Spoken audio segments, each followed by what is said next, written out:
You mentioned something interesting. You said when you came back to the city, you had a hard time adjusting. Oh my God, dude.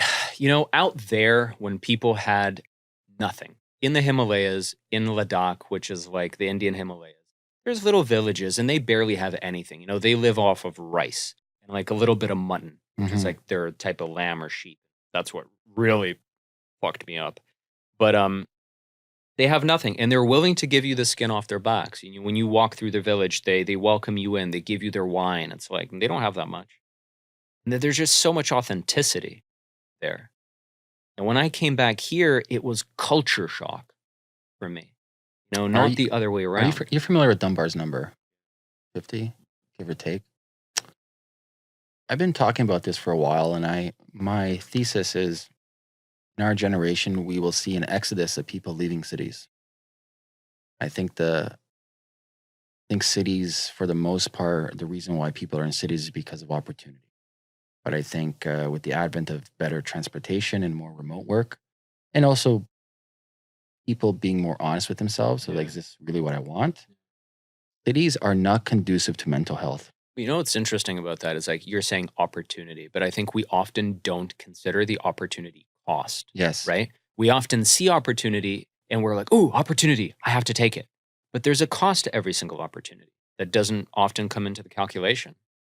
Like when we start doing that, maybe we'll have other opinions. But that's very interesting. You know what? Actually, I think that too. And I can't wait for that.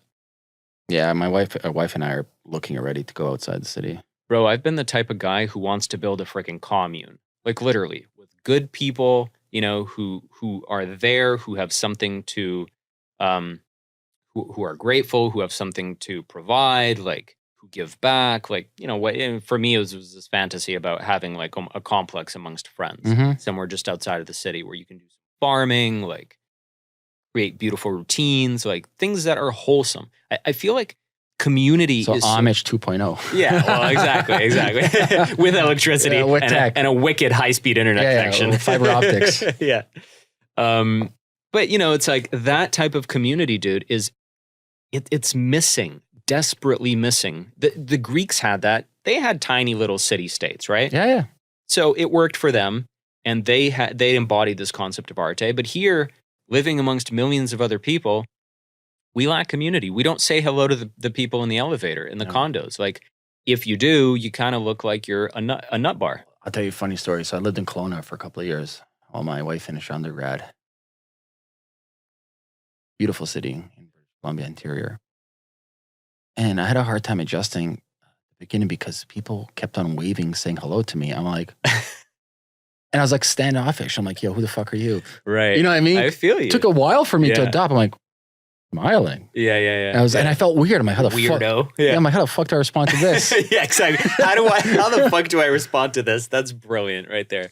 Yeah. But it's messed up, man, because it's like it is how we feel. And it's like we almost don't know how to respond when somebody's genuine. Yeah. We all wear these shields and like Canada, people are so polite in Canada. People are so polite. You hear this all over the world.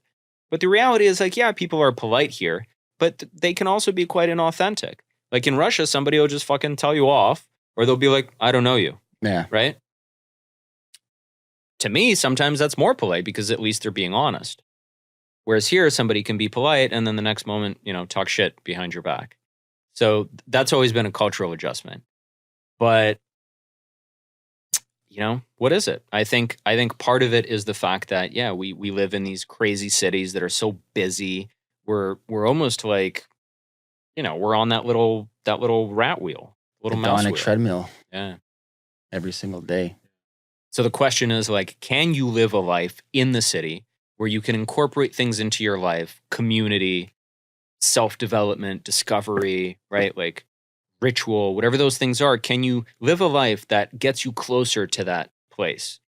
Enlightenment, whatever that is. It's like, it's not a fucking destination. Yeah. Enlightenment isn't a destination. It's something that you live every day. Like you're quoting Buddhism, and I love thinking about it like living life on the razor's edge. It's a balance.